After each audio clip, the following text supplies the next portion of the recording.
Mga kakultura, nandito po tayo ngayon sa University of the Philippines, Diliman upang isagawa ang malawakang programa ng National Commission for Culture and the Arts, Philippine Cultural Education Program, ang aming programang Dunong Katutubo. Itatampok po namin sa gawain ito ang pambansang seminar sa wika. Ang seminar po ito ay dinaluhan ng ating mga delegado mula sa Luzon, Visayas at Mindanao at represented ang 17 regions ng buong bansa. Kaya po, pakinig po tayo sa segment ng mga usapin sa wikang Pilipino.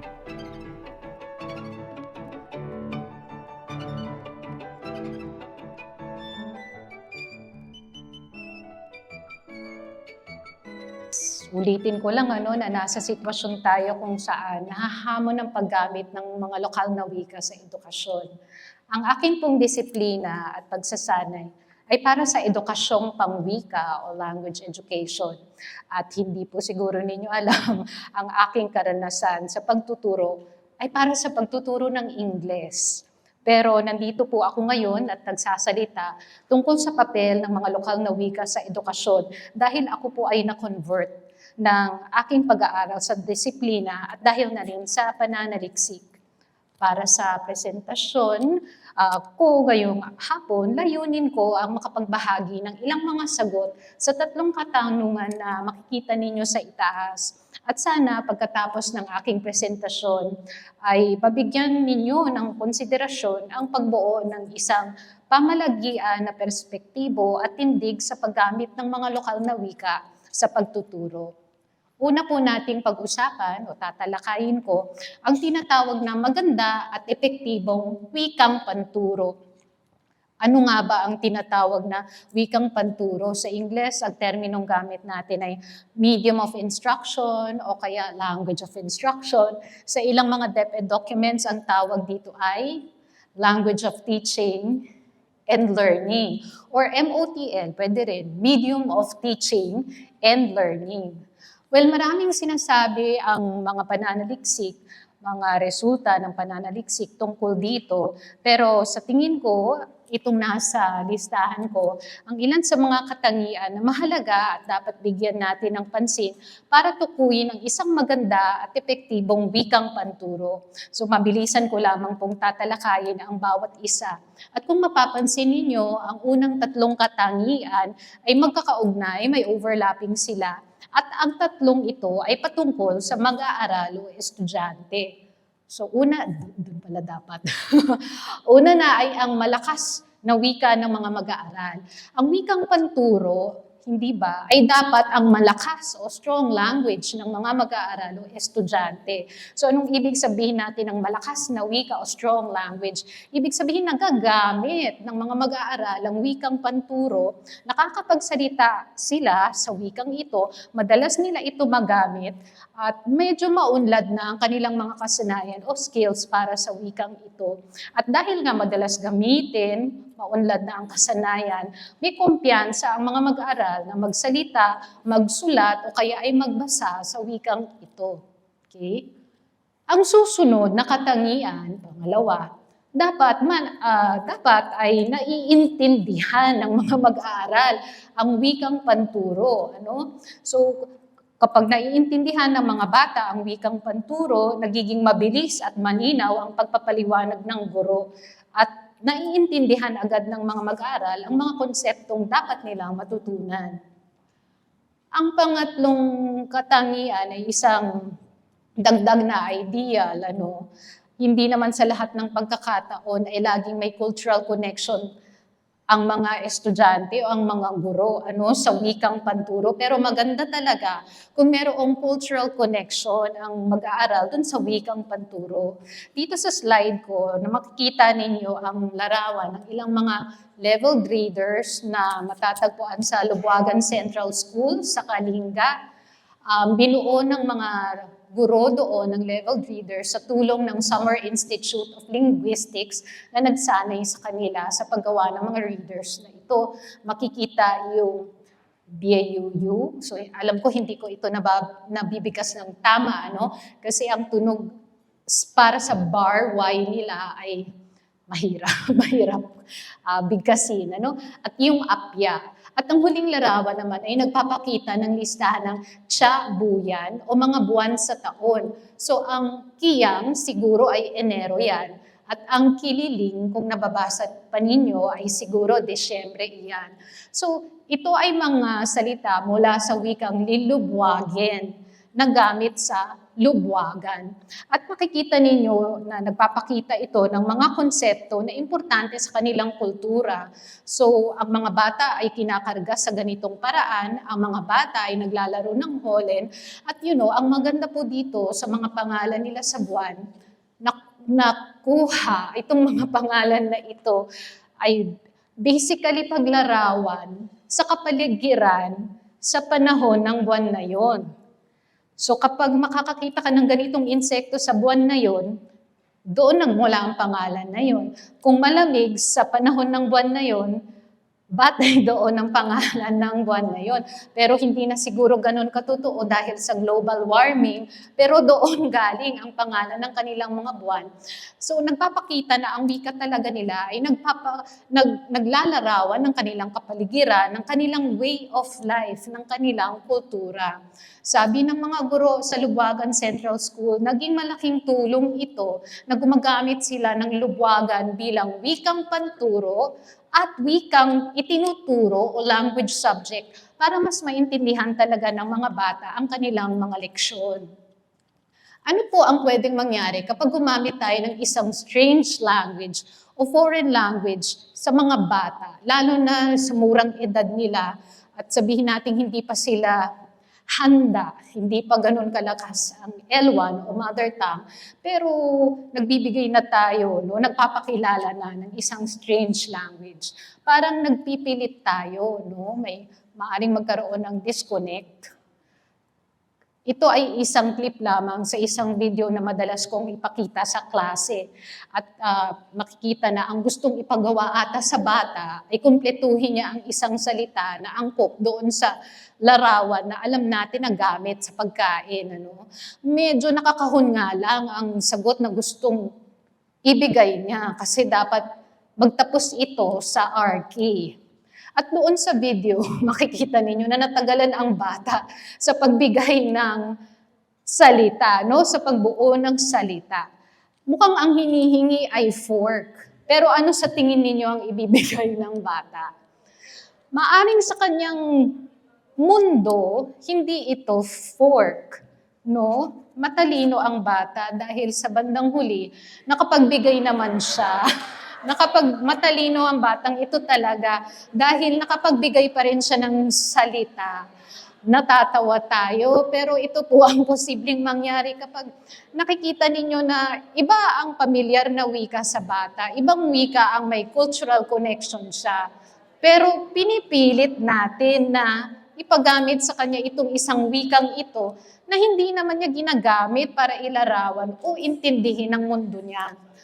Napakaaga para sa batang ito at pag may ganyang pangyayaring may disconnect, nakakakuha po tayo ng tinidor, So, itong cultural connection ay napakahalaga dahil sa edukasyon o pag-aaral, ang mga bata ay humuhugot sa mga bagay na alam na nila para malaman at maintindihan ang mga bagay na hindi pa nila alam. So, from the known to the unknown.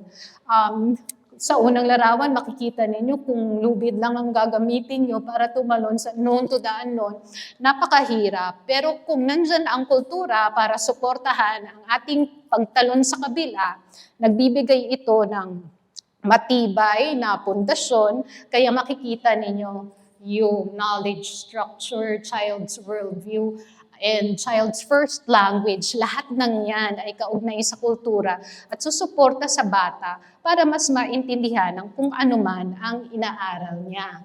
So, again, ano nga po ang mga tatlong katangian na yon kung kayo po ay nagsusulat o maganda ang memorya, malalaman ninyo na mayroong pedagogical o pedagogical na basehan, ang mga katangian na ito. Lahat sila ay nakakatulong para mas maging madali ang pagtuturo at pagkatuto.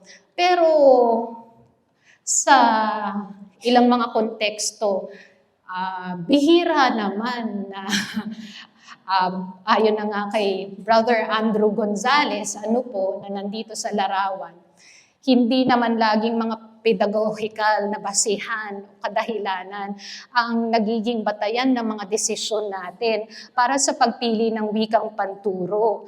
Ibang mga salik ang nananaig sa pagpili ng wikang panturo sa Pilipinas at sa iba pang panig ng mundo, at napakabihirang mangyari na makonsidera ang pinakamahalagang salik at yun ang pedagogical na salik para sa desisyon na ito. Pero hindi naman nga lihim, hindi sikreto kung ano ang pinakamagandang wika na dapat gamitin sa pagtuturo. Noon pa man, as early as 1950s, nagdeklara na ang UNESCO na ang pinakamagandang wikang panturo ay ang wikang alam ng bata at ito ay ang kanyang mother tongue. At sa mga sumunod na taon, nagbigay pa ng mga declarations ang UNESCO para i-reiterate itong posisyon na ito. Ngunit sa iba't ibang panig ng mundo, marami pa ring mga bansa ang hindi sumusunod dito, no? So, ano pa ang isang katangian ng isang maganda at epektibong wikang panturo? Siyempre, hindi lang dapat patungkol sa bata ang mga katangian, pero ang wikang panturo ay dapat alam din gamitin ng mga guro. Kasi kahit malakas naman na wika ng mga mag-aaral, ang isang wika, pero kung hindi ito alam gamitin ng mga guro, edi hindi rin ito magiging epektibo. So kailangan natin bigyan ng suporta ang mga guro, kailangan nilang magkaroon din ng mga pagsasanay para maging malakas din ang kanilang kasanayan sa paggamit ng wikang panturo. Ngayon, gusto ko lang bigyan ng maikling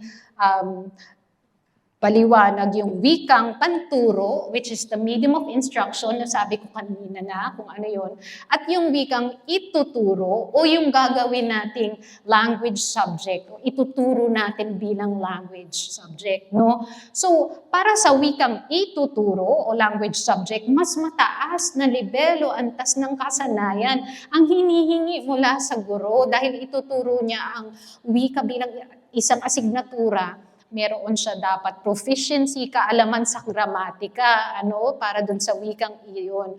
Pero kung ito ay isang informal na wikang panturo, mas relaxed o mas mababa ang hinihinging kasanayan sa guro, lalo na kung ang wikang iyon ay hindi naman gagamitin sa nakalimbag na libro at gagamitin lamang supplementary or auxiliary medium of instruction. Ang importante ay may sapat na bokabularyo si teacher, malinaw ang kanyang pagpapaliwanag sa wikang iyon. O, naiintindihan po ba? Yan, parang nasa klase. Ngayon, nabanggit kaninang umaga na ang mga guro ng math and science, may panahon sa ating kasaysayan kung kailan ang sabi sa bilingual education program, Ingles at Pilipino ang gagamitin sa pagtuturo ng mga asignaturang yon. Pero nang nagkaroon ng evaluasyon ng bilingual education program, nalaman na marami actually na mga guro ang gumagamit ng Filipino sa pagtuturo ng math and science. Pwede naman po talaga under the bilingual education program. Pero hindi po siguro na ipaliwanag ng maayos. Parang naging fine print po ito, no? Hindi siguro natalakay talaga. Kaya feeling guilty ang mga guro kada ginagamit nila ang Filipino sa pagtuturo ng math and science noong mga panahon iyon. Okay? Isa pang siguro medyo kontrobersyal na katangian ng isang maganda at epektibong wikang panturo ay ang pagiging handa nito para sa formal na edukasyon. At kaninang umaga na simulan na natin ang talakayan tungkol dito dahil nabanggit niyo na yung hashtag intellectualization at marami pang hashtag standardization. Ano po?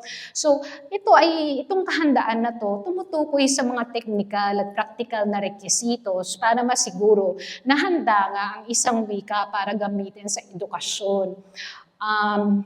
Kung ang wikang concerned ay isang wikang ituturo o language subject, medyo mas maraming kailangang maibigay o maipasa, mataglay ang wikang yon para masabing siya ay handa para sa formal na edukasyon.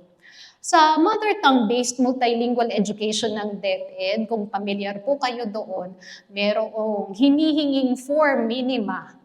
Ang minima po, plural lang po yan ng minimum. May hinihinging 4 minima ang DepEd para ang isang wika ay masama sa programa o magamit sa programang MTB-MLE. Isa na rito ay ang ortografiya. So kung gusto mo magamit yung wikang yan para sa programa, dapat meron itong working orthography.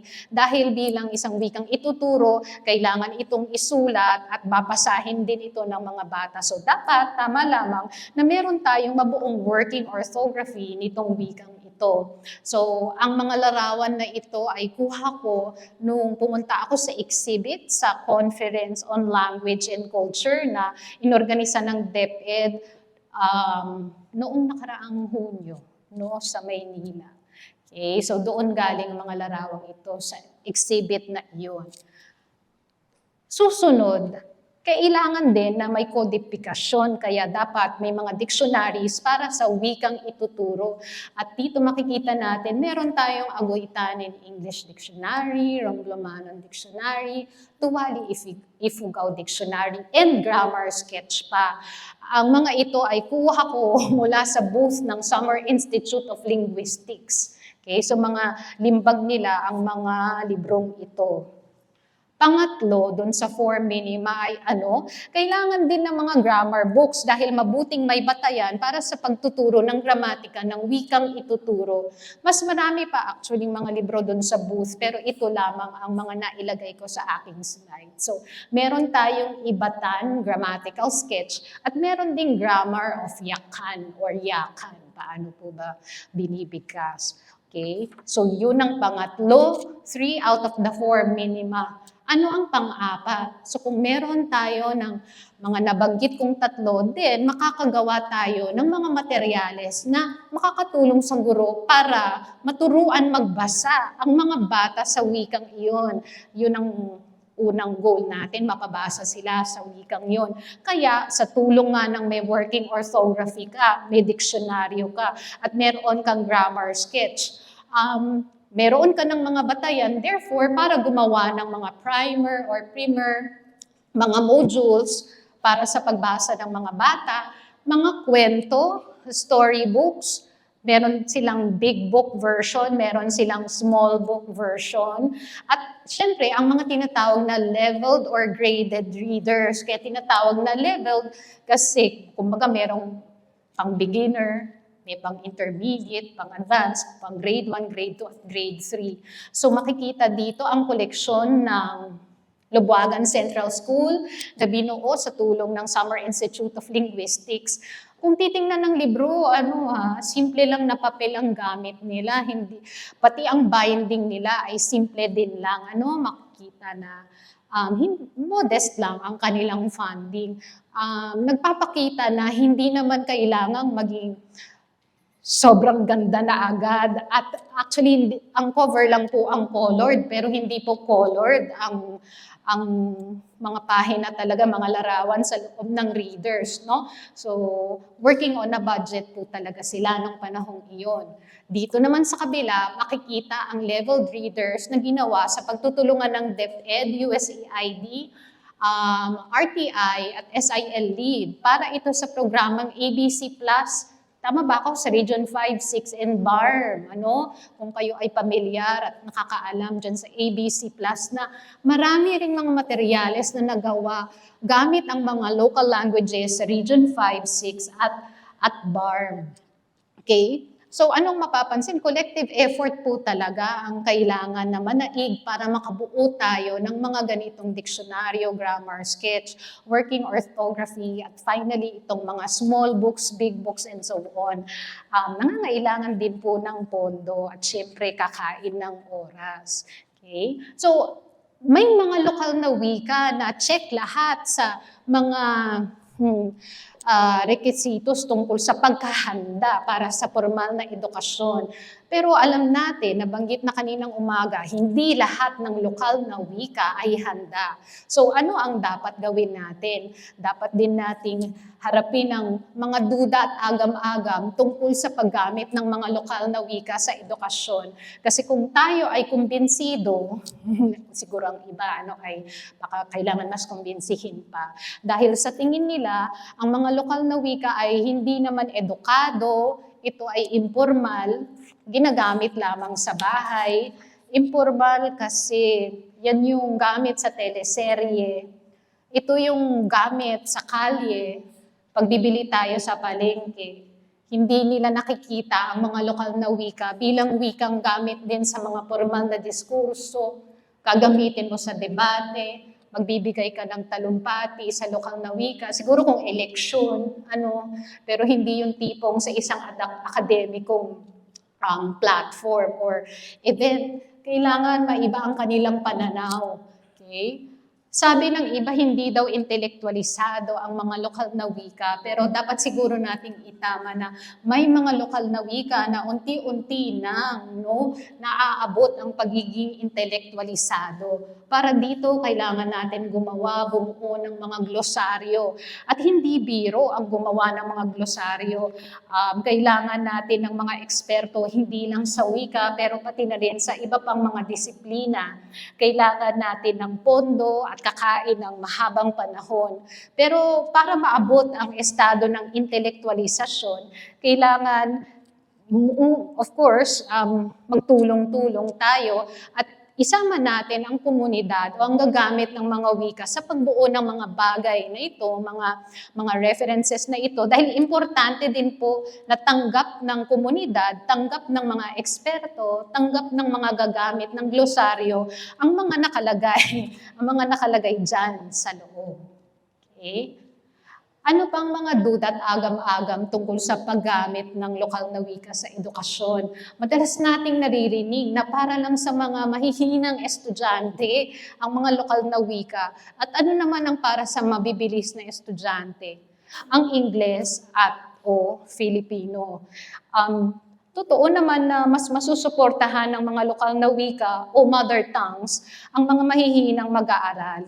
Pero makakapagbigay din sila ng suporta sa mga mabibilis na mag-aaral sa paggamit pa nga nito dahil kung mas mapanghamon na wika ang ipapagamit mo sa mga mabibilis na estudyante, di pinagkaitan mo sila ng oportunidad na makaranas ng mas mabilis at mas madaling pagkatuto. Hindi ba nagiging unfair tayo doon sa mga batang mabibilis pag bibigyan mo sila ng mas mapanghamong wika? So, hindi rin totoo na hindi mapanghamon ang mga lokal na wika. Ito'y perception lamang siguro. Dahil kung aktual na itong gagamitin sa klase, malalaman natin na dahil gagamitin ito sa isang akademikong konteksto na hindi tayo sanay, hindi natin madalas gamitin doon sa pagkakataong yun, kailangan natin ng ilang adjustments din. Dito naman sa larawan, ang pinapakita lang dyan kung ano ang nararanasan ng mga bata. Oo, guhit ito ni Dennis Malone mula SIL. Kung gagamit ng isang foreign or strange language para sa edukasyon, makikitang konti lamang sa kanila ang nakakatawid papunta sa kabilang pampang ng pagkatuto. At kung may makatawid man, hirap na hirap ang mga ito. Pero kung gagamit tayo ng isang pamilyar o malakas na wika, katulad ng mother tongue, mga lokal na wika, masaya, ligtas, sigurado, at tingnan nyo, lahat sila nakakatawid, pero dito may mga attrition siguro, dropout. Totoo po na mas mataas ang dropout rate kung ang gamit na wikang panturo ay wika na hindi pamilyar sa mga bata. Totoo po na mas mataas ang dropout rate. Okay? Bago pa po ako magpatuloy, pag-usapan lang po natin ang ilan pang mga maling paniniwala tungkol sa mga wika sa edukasyon. Dahil ito rin kadalasan ng dahilan kung bakit hindi maganda ang imahe ng mga lokal na wika para sa paggamit sa edukasyon. Isa na rito ang tinatawag na early start myth. So, ito yung maling paniniwala na kung mas maaga sisimula ng formal na pag-aaral ng isang second language or target language, ay mas makabubuti ito sa mag-aaral. So pag sinabi natin formal na edukasyon, yun yung pupunta talaga sa eskwelahan. May curriculum, may assessment na mangyayari sa bata. Kaya naman inaagahan ay dahil gustong habulin ang tinatawag na critical period of language acquisition.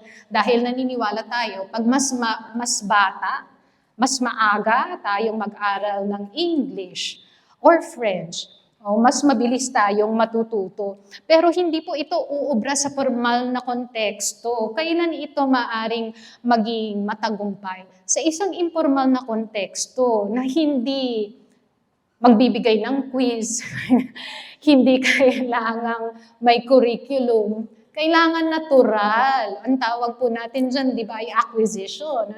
So kung may kapitbahay ka na French at nakikipaglaro ang bata doon sa anak ng kapitbahay mong French, o walang formal na pagtuturo ng French, mas malamang na makukuha niya iyon. Through interaction, kesa sa maaga pa lang, kindergarten pa lang siya, ay nag-aaral, meron na siyang French sa kanyang curriculum sa eskwelahan. Okay? So nakikita naman po siguro ang pagkakaiba. Ngayon, itong maagang simula ay kaugnay din sa kagustuhan na kung mas maaga ang formal na pag-aaral sa isang wika ay mas hahaba o dadami ang exposure sa target language. Ang tawag naman dito ay yung maximum exposure fallacy na mas maraming input sa English, mas maraming input sa target language na ito, mas mabilis akong matututo, mas gagaling ako sa English. Alam natin o siguro dapat alam natin na hindi totoo iyan. Dahil ang nagmamatter, ang mahalaga sa pagtuturo ng isang wika, hindi po ito padamihan o patagalan ng exposure sa target language. Yung timing at paraan ng pagtuturo ang mas importante o mahalaga at hindi yung amount ng exposure na tinatawag. Okay?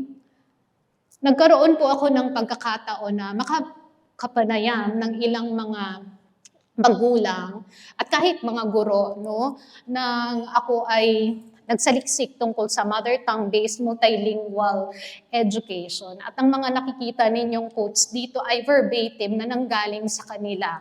Mga concerns nila tungkol sa paggamit ng lokal na wika or mother tongue at kung anong naiisip nila na magiging epekto nito sa kasanayan ng kanilang mga anak sa English. So, kung maipapaliwanag lang sana natin sa kanila ng maayos na ang mother tongue o mga lokal na wika ay dapat mas palakasin pa dahil sila ang gateway to learning other languages, siguro ay mas magiging supportive pa ang mga magulang sa pag-aaral ng mga bata ng kanilang mga mother tongue.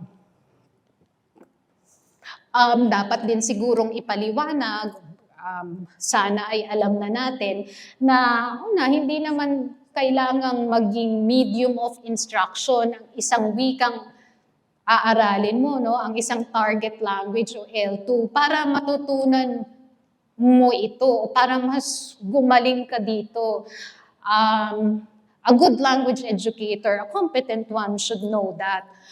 Pero sa mga nakaraang programa, hindi ba't may executive order pang ang nilabas kung saan sinabing dapat gawing medium of instruction ang English para mas gumaling tayo sa English. So, talagang hindi pedagogically sound po yung mga desisyon na iyon, at naapektuhan ang edukasyon ng mga mag-aaral natin.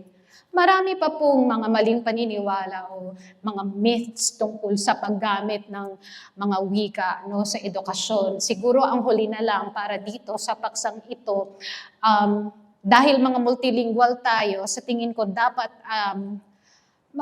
malaman natin na natural naman, di ba, na bilang multilingual, pinagsasama-sama natin ang ating mga wika.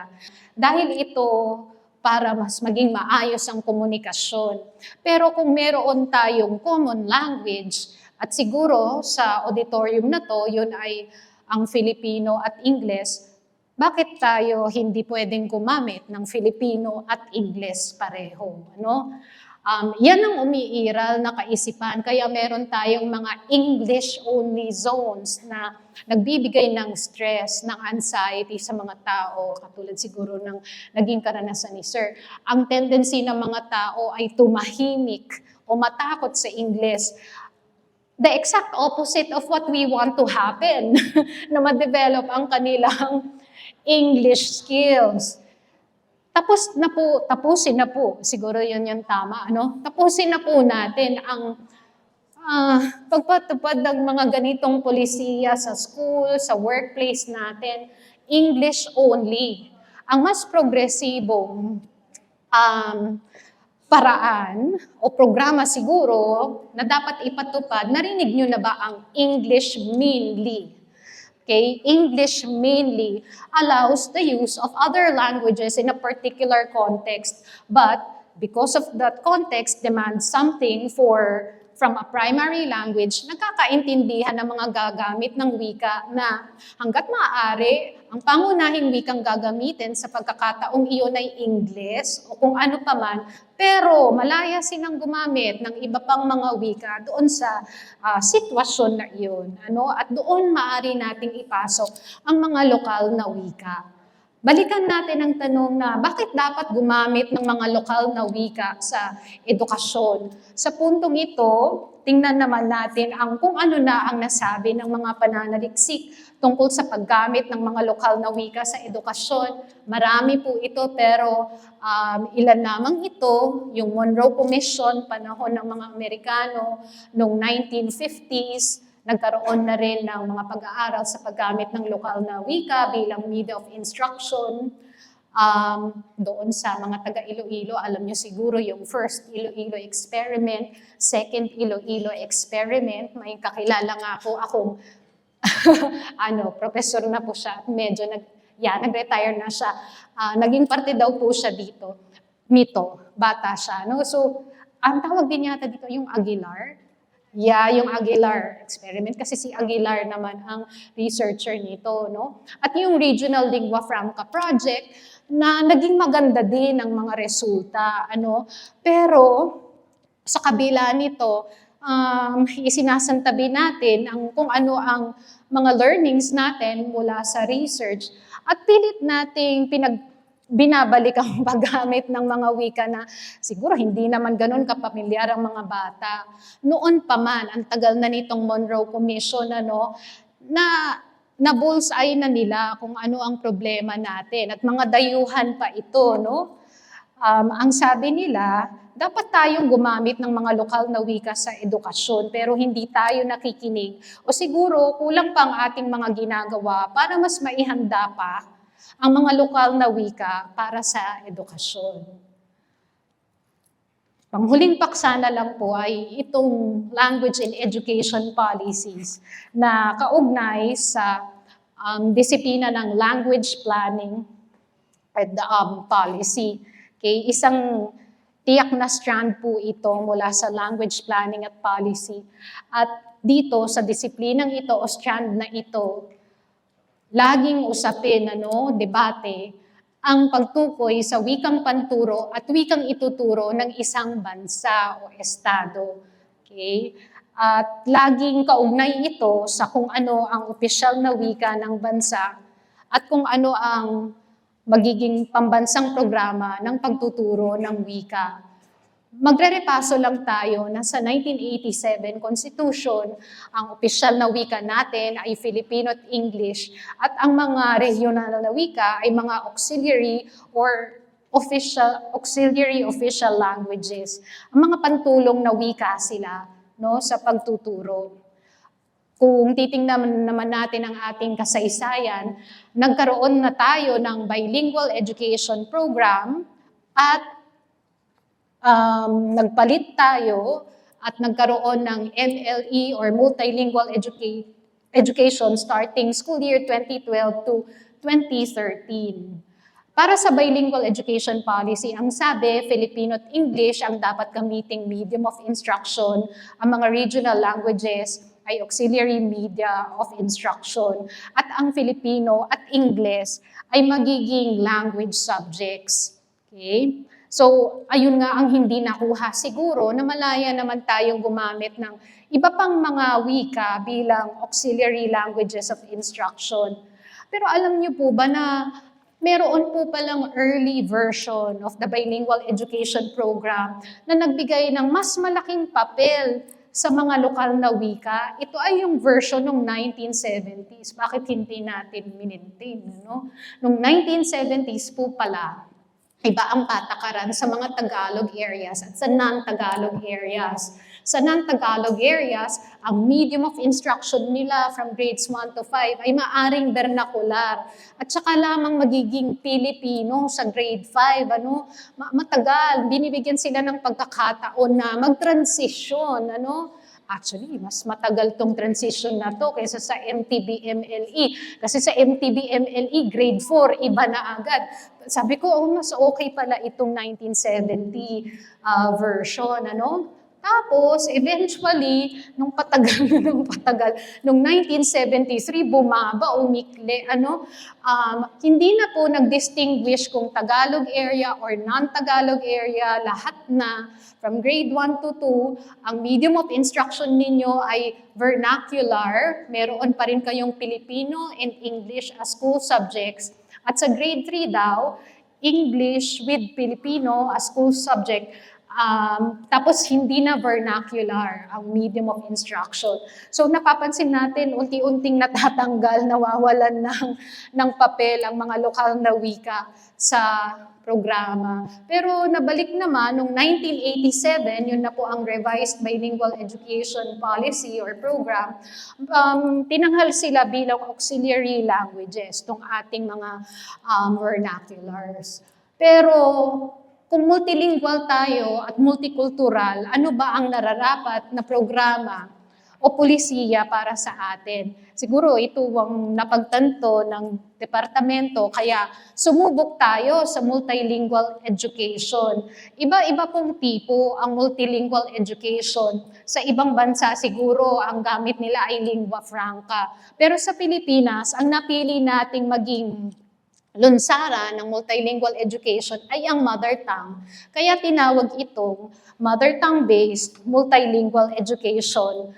Ang polisiya na sumusuporta po dito ay nilabas noong 2009 pero pinatupad natin noong 2012-2013 nationally. Noong unang rollout ng MTB-MLE, makikita sa unang hanay ang mga tinatawag na official mother tongues. Official, bakit may official na label pa? Kasi ito po yung mga wikang susuportahan ng DepEd pagdating sa paggawa ng learners materials. Pero hindi ibig sabihin na ito lang talaga ang naging mother tongues ng programa. Lalo na sa Cordillera, sa CAR, marami silang iba pang mga local languages na ginamit bilang mother tongues kahit na hindi sila official mother tongues. Ang hiningi lang nito ay sila mismo ang gagawa ng sarili nilang materials, hindi ililimbag ng Department of Education.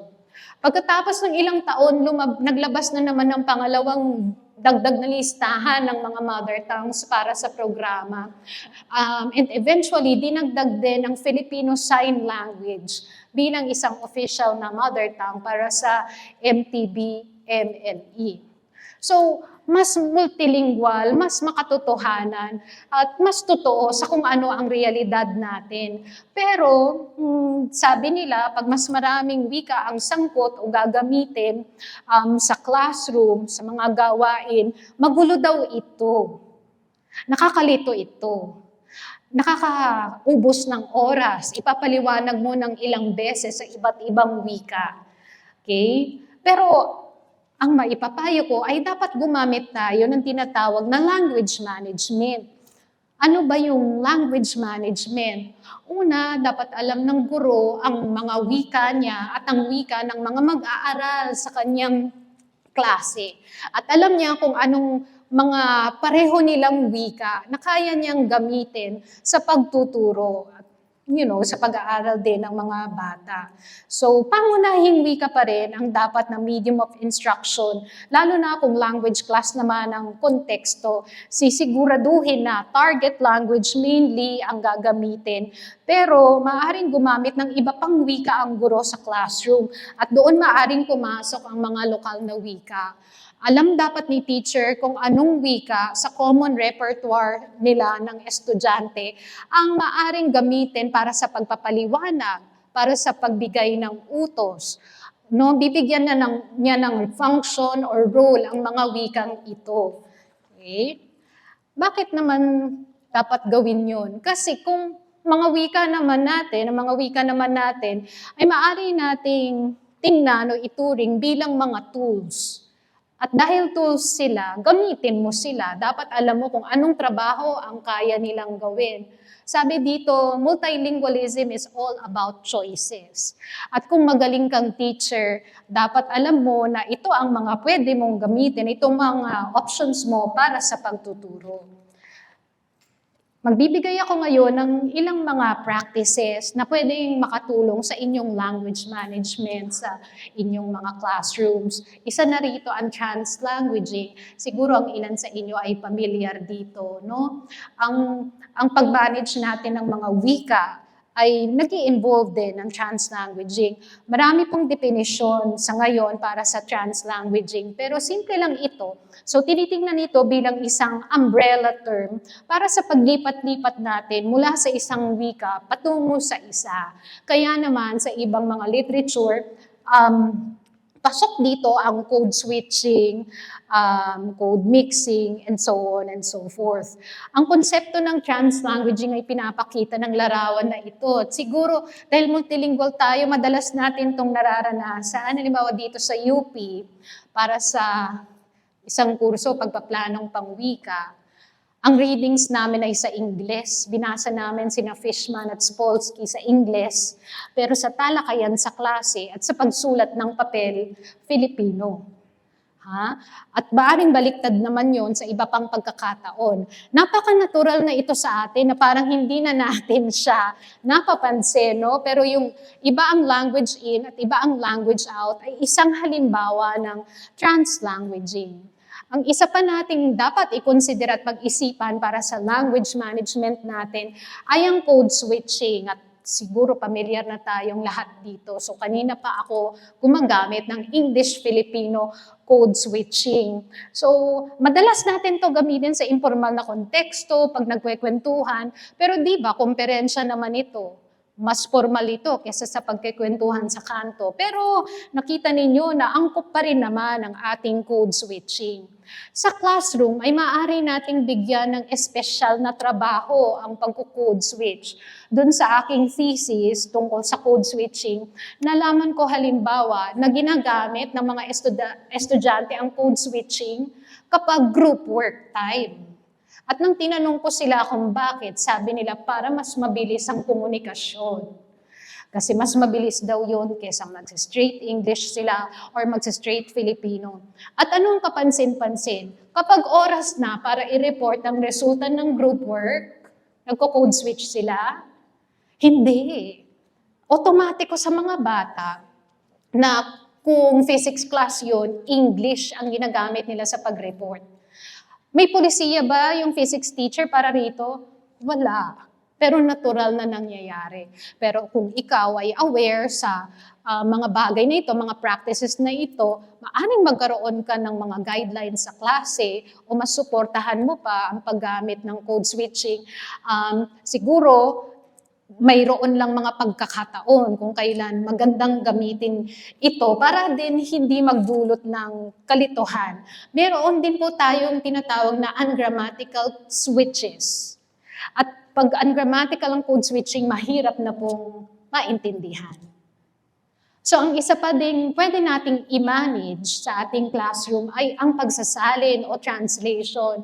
Bilang mga guro, alam naman natin kung anong ituturo sa isang lesson. Handa tayong magsalin ng ilang mga konsepto, mahumugot tayo sa kultura para mas lalo tayong maintindihan ng ating mga estudyante. Finally, ang isa pang magandang practice na pwede nating gawin sa ating mga klase para sa language management ay yung tinatawag na language bridging. Sa MTB-MLE, naririnig ito sa mga training para sa mga guro, yung tinatawag na language bridging. Meron din kasing concept bridging. Pero sa language bridging, ang guro ay nakakahanap ng mga oportunidad kung saan maipapakita niya na ang mga wika ay, sabi nga ni Sir, mas magkakapareho actually kaysa magkakaiba. Maaring ipakita sa mga bata na para sa isang konsepto, ito ang salita sa Filipino para dyan, ito naman ang sa Ingles, ito naman ang sa Kapampangan, at ang gusto mong i-highlight ay itong konsepto ay nag-i-exist sa iba pang kultura at wika na relevant doon sa inyong lugar. Maaari din tayong mag-focus sa forma, sa morpolohiya ng wika. Lalo na kung yun ang inyong topic. Yung halimbawa ko dito, hindi siya mga lokal na wika. Pero para maipakita, maaring isulat pa ang mga wika at call yung attention ng mga bata sa pagkakatulad sa forma ng mga wikang ito. Bridging pa rin po ang tawag dyan. So itong mga bagay na nabanggit ko, language management, translanguaging, code switching, translation, bridging, ang mga bagay na ito, hindi naman ito intuitive na gagawin ng guro. Siguro may makakagawa nito intuitively, pero konti lamang. Kailangan ng guro ng kaalaman at kasanayan ng training para magawa ito ng epektibo. Pero sabi nga kanina ng isang sir natin, kaninang umaga, dapat may kusa po tayo, may inisyatiba. Hihintayin pa ba natin ang DepEd na maglunsad ng training para dito?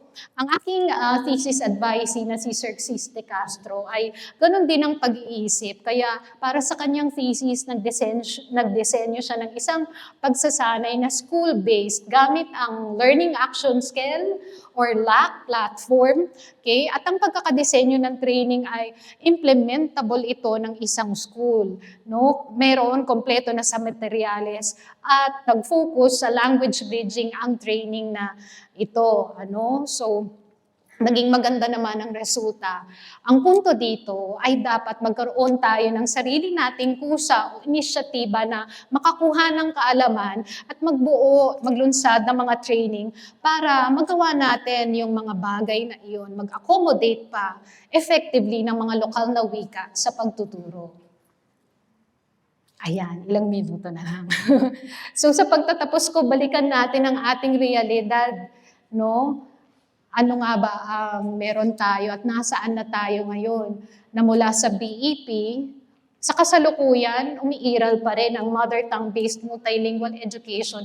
Pero hindi naman sikreto na merong paghamon na matanggal ito at baka pumasok ulit ang bilingual education program. Pero ano ang nananatili? Ano ang hindi naiiba? Nananatili tayong multilingual, nananatili tayong multicultural, at sa tingin ko hindi yun magbabago, Nananatiling Ingles at Filipino ang ating mga opisyal na wika. Ang mga prinsipyo ng pagtuturo ng wika o kaya pagtuturo in general, pareho pa rin naman. Yung mga layunin natin, gusto pa rin nating maging madali, kasiya-siya at epektibo ang pagtuturo. Ano naman ang sabi ng mga resulta ng national at international assessment? Kailangan tayong bumawi at sa international assessment, tayo ay second to the last. Buti na lang, nandyan ang Bangladesh ba? Buti na lang. At hindi naman tayo ang panghuli, So, ang pag-aralan natin ang mga bagay na yan, magnilay-nilay, at maging aware din sa kung ano ang nasa news. Nandyan ang sinasabing pagrepaso para sa K-12 at nagkaroon din noong March, nitong taon ito, ay nagkaroon ng pa-survey si Senator Gatchalian sa tulong ng Pulse Asia. Ayan, na naglabas ng resulta na ang mga local languages daw ay least preferred medium of instruction for grades 1 to 3. Ito ang levels para sa mother tongue-based multilingual education. Kung gusto pa ninyong magbasa pa tungkol dito, andyan ang mga QR codes. Nakakalungkot lamang na salat sa impormasyon yung balita kasi gusto mo pa sanang busisiin yung survey prompt. Paano ba yung pagkakatanong? Di ba? Paano ba itinanong? Sino ang mga tinanong? Walang masyadong background, pero ang ipinapalutang na resulta ay ito, hindi daw gusto ang mga local languages. Ako nga, mga bata ba ang tinanong, mga magulang ba, sino sila, and so on.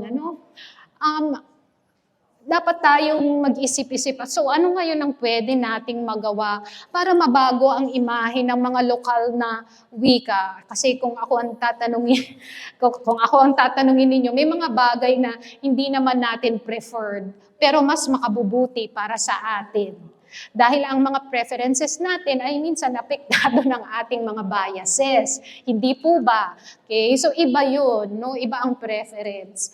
Pero nakakasira sa imahe ng mga lokal na wika ang mga ganitong bagay. Ano pa ang realidad natin? Nang nagsimula akong magsalita kaninang 2:00, nagsimula na rin po siguro ang launching ng matatag K-10 curriculum sa Sofitel. So malamang nandoon po ang mga key DepEd people sa launching ng matatag curriculum. Yan ang ating kasalukuyang realidad. At mga iba pang pagbabago na ilulunsad ng DepEd.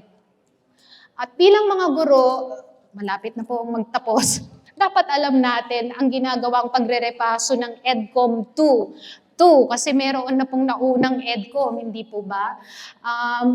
Malawakan, no? Comprehensive na pagrepaso sa sistema natin ng edukasyon. May website ang EDCOM 2 at hindi ko alam kung nakatanggap na rin kayo ng email. Nangangalap sila ng komento, ng feedback at mga tanong. Andyan na naman ang QR code. Pwede kayong magbigay, makialam. Kaninang umaga, ang dami nating mga mga palagay at opinion tungkol sa ilang mga issue. So, bakit tayo hindi makilahok dito sa ginagawang pagkalap ng feedback ng EDCOM 2? Okay. At dito naman sa puntong ito, siguro gusto kong imbitahan kayo na bumuo ng isang tinatawag kong pamalagian enduring na perspektibo at tindig sa paggamit ng mga lokal na wika sa pagtuturo. Magbago man ang mga programa at polisiya, nananatili namang multilingual at multikultural ang Pilipinas. Ang mga prioridad natin sa pagtuturo para mas maging epektibo ang edukasyon natin ay nananatili pa rin. Gusto natin ng isang madali kasiyasiyang karanasan para sa mga bata kapag nag-aaral sila. Ano man ang programang gamitin natin o polisiya na ipatupad, dapat gamitin natin ang tinatawag na teacher agency. Siguro ay na-encounter nyo na ang term na teacher agency. Ito yung kakayahan nating bumuo, magdesisyon ng kung ano ang nararapat sa ating mga estudyante. Batay sa kaalaman natin ng konteksto at kung ano ang talagang pangangailangan nila sa ating mga classroom. So gamit ang tindig na ito tungkol sa wikang panturo, dapat ay mas magbigay pa tayo ng papel, espasyo para sa mga lokal na wika sa ating mga classroom. Kung ganoon po ang gagawin natin, siguro ang edukasyon na mabibigay natin sa mga mag-aaral ay yung kultural, inklusibo, at mas mapagpalaya pa. So, maraming salamat po. Kung gusto nyong i-extend ang balitaktakan, ayan po ang aking email. Salamat po. Maraming salamat po sa lahat ng ating mga delegado na dumating sa ating seminar sa pambansang seminar ng wika. At nagpapasalamat po ang National Commission for Culture and the Arts sa lahat sa inyo. At sana po ay may natutunan kayo tungkol sa pagpapaunlad ng wikang Pilipino.